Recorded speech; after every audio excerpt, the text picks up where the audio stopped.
ensuite, dans l'enquête, de ne rien dire, de se faire passer pour une victime. Et ensuite, quand ils sont en prison, les pédocriminels, de se cacher, vous savez, et de trouver des astuces. Vous savez qu'il y en a plein. Et ensuite, j'en termine rapidement.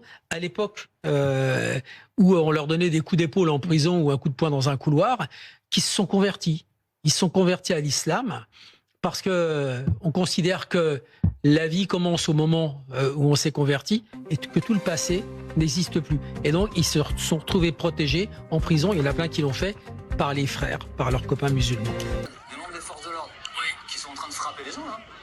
Ah oui, qui les frappent, et parce que les gens refusent peut-être de bouger ou ne bougent pas. Je vous avoue que c'est un peu confus.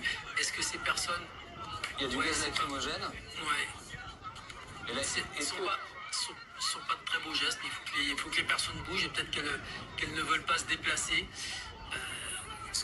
Alors j'imagine que tout ça est extrêmement... Enfin, pardonnez-moi, parce que ces images, ça nous interpelle de voir ça.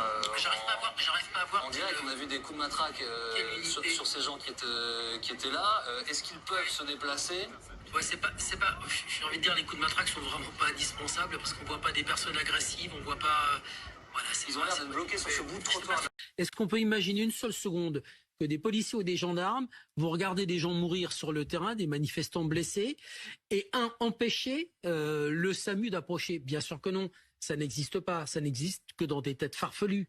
Vous en êtes où là de la plus grosse urgence absolue de ce que j'ai comme impression moi de loin?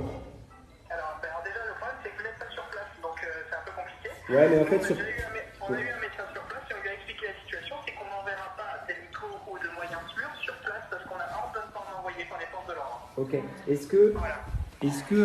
Alors moi je suis avec des observateurs de la Ligue des droits de l'homme qui disent que leurs observateurs sur place disent que c'est calme depuis 30 minutes et que donc il est possible d'intervenir. Je suis d'accord avec vous, vous n'êtes pas le premier à nous le dire. Le problème c'est que c'est à l'appréciation des forces de l'ordre et qu'on est sous un commandement qui n'est pas nous.